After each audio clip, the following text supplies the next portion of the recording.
Hello 5th class students, I'm starting your SST class today 4 August 2020 and we are studying chapter number 2nd of this book, page number 12 है and the name of the chapter Migration of Families.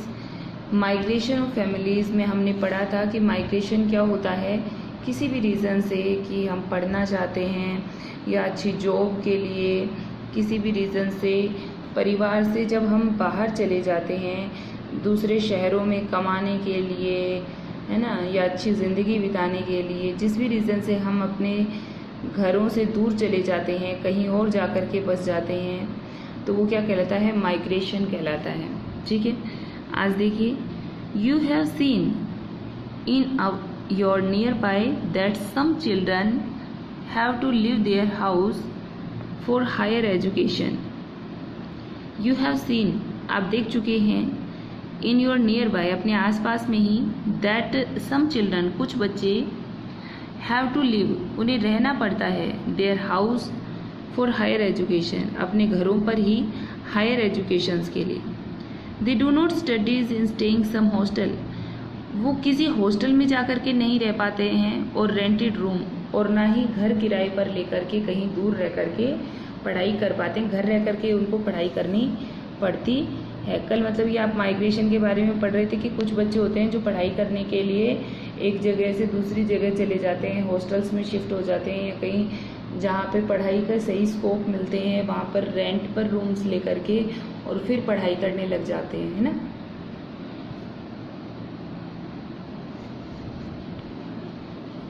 Do some discussion and explain, आओ कुछ discuss करें आपस में बैठ करके और explain करें, समझाएं।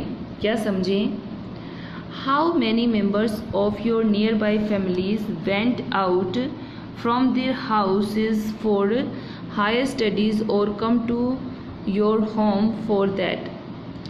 आपके आसपास में कितने परिवारों के जो बच्चे हैं वो अपने घरों से दूर गए हुए हैं हॉस्टल्स में या कहीं और पर पढ़ाई करने के लिए, अपनी हायर स्टडीज़ कंप्लीट करने के लिए, या फिर आपके घर में कोई रेंट पर रहने के लिए आया है अपनी हायर स्टडीज़ कंप्लीट करने के लिए, तो उसके बारे में आपको बताना है। If you have to go away from your home, अगर आप अपने घर से दूर जाते हो, what things will you carry, तो आप क्या क्या सामान लेकर के जाओगे विथ यू, आपके साथ में।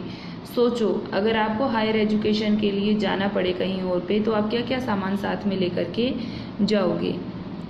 Collect the informations about your fellow student who are living in hostel, आप इंफॉर्मेशन कलेक्ट करो कि आपके साथ में पढ़ने वाला कोई बच्चा, कोई स्टूडेंट, कोई विद्यार्थी अब अगर हॉस्टल में रहता है तो what type of work they have to done by themselves, hostel में रहकर उन्हें किस तरह के काम करने पड़ते हैं अपने खुद के लिए। Right the various reasons for migration, खोजो कि क्या क्या रीज़न हो सकते हैं जिनसे इंसान को माइग्रेशन करना पड़ता है। How the children of migrated people complete their studies, how the children migrated, बच्चे कैसे माइग्रेट करते हैं, है ना। How the children of migrated people complete their studies, जो लोग माइग्रेटेड होते हैं यानी कि अपने जो जहाँ पर अपनी जन्मभूमि को छोड़ करके और कहीं और शिफ्ट हो जाते हैं, उनके बच्चे किस तरह से पढ़ाई पूरी करते हैं, कि वो तो ऑलरेडी माइग्रेटेड रहते हैं। What type of arrangements have to be done for settlement of a new place, किसी नई जगह पर सेटल होने के लिए किन किन अरेंजमेंट्स की ज़रूरत होती है। ठीक है, तो ये सारे क्वेश्चन आपके लिए, आप सोचेंगे, आपस में डिस्कस कीजिए और एक्सप्लेन करने की कोशिश कीजिए। ठीक है, आगे देखिए। The family of Govind Ram lived in a village called Jainiana. Govind Ram जो है जैनियाना, एक गांव, जैनियाना गांव का नाम है, वहाँ पे रहता था। He had a small grocery shop in a village, गांव के अंदर उसकी एक छोटी सी किराने की ग्रोसरी शॉप थी। His earning from shop is as much as he required for living, उसकी जो अर्निंग थी, अर्निंग मीन कमाई, दुकान से उसकी कितनी कमाई हो जाती थी, जितना कि उसके लिए उसकी ज़रूरत होती थी उतनी कमाई उसके अंदर हो जाती थी, मतलब बढ़िया काम चल रहा था। His children were growing up, growing up होता है बढ़ना, उसके जो बच्चे हैं वो भी बढ़ रहे थे, यानी कि बड़े हो रहे थे। वन डे हिज कजिन, एक दिन उसका चचेरा भाई केम टू विलेज, गांव में आया, and took his both sons with him for doing job in his shop. एक दिन उनके चाचा का लड़का आया, अपने साथ अपने दोनों लड़कों को लेकर के आया, for doing job in his shop, और कहा कि भाई मेरे बच्चों को भी आप अपनी दुकान में लगा लो काम करने के लिए। After some time Chandra Ram son of Govind Ram tried to started his own business. कुछ समय बाद जो चंद्र राम जो है, ये गोविंद राम का बेटा है, son of Govind Ram, tried to started his own business, उसने अपना कोई बिजनेस करना शुरू किया। He faced the problems as lack of money, पैसे की कमी की वजह से, एंड स्केर्सिटी ऑफ स्पेस, और जगह की कमी से उसने बहुत सारी प्रॉब्लम्स को फेस किया, बहुत सारी मुसीबतें उसके सामने आई, पैसा कम था, जगह नहीं थी। But he did not surrender in front of problem, लेकिन उसने परेशानियों के सामने सरेंडर नहीं किया, यानी कि हाथ खड़े नहीं किए। देयर रिलेटिव्स हेल्प्ड देम, इस काम में उसके बिजनेस को बढ़ाने में रिलेटिव्स जो थे उनके, उन्होंने उनकी हेल्प की। So his business was running well, तो उसका जो बिजनेस था वो बहुत ही अच्छा चल पड़ा। He called his whole family to the city, business इतना अच्छा चल पड़ा कि उसने अपने पूरे परिवार को कहाँ बुला लिया, शहर में। Educate his younger brother and sister, अपने छोटे बहन भाइयों को पढ़ाया। Now he is doing his business well, आज उसका बिजनेस बहुत अच्छा चल रहा है। But sometimes he miss his village, लेकिन कभी कभी वो अपने परिवार को बहुत याद करता है। They go to village on some special occasion, किन्हीं खास अवसरों पर वो अपने गाँव को जाते हैं।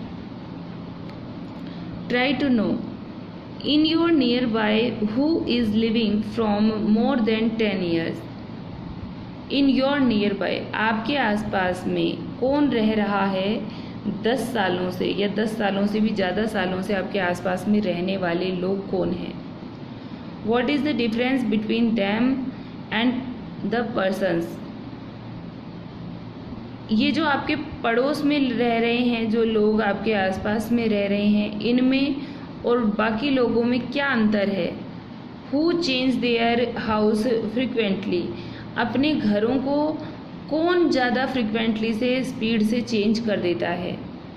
Members of which families go to their village for farming in rainy season, आपके आस पड़ोस से कौन परिवार के लोग बारिश के टाइम में अपने गांव जाकर के खेती करते हैं। At that time how their children come to school, और जब वो चले जाते हैं अपने गांव में काम करने के लिए तो उनके बच्चे स्कूल कैसे जाते हैं। Who bought their urgent and necessary items for market, जब वो वहाँ पे नहीं रहते हैं तो उन बच्चों को उनकी अर्जेंट और जो नेसेसरी आइटम्स होते हैं वो मार्केट से कौन ला करके देता है, जो ज़रूरत का सामान होता है वो उन्हें मार्केट से कौन ला करके देता है। अब ये जो एक नेक्स्ट स्टोरी है इसे हम कल पढ़ेंगे। आज के लिए इतना ही, जितना आपको पढ़ाया गया है इसे अच्छी तरह से रीड करना, समझना, जो क्वेश्चन दिए गए हैं इनका आंसर देना। ये आपके लिए ये क्वेश्चन बनाए गए हैं। इन स्टोरीज़ को अपने मन के अंदर बुनना, समझना, ठीक है, इनको इमेजिन करना और इन क्वेश्चंस का आंसर देना। Okay students, so thank you, bye, have a nice day.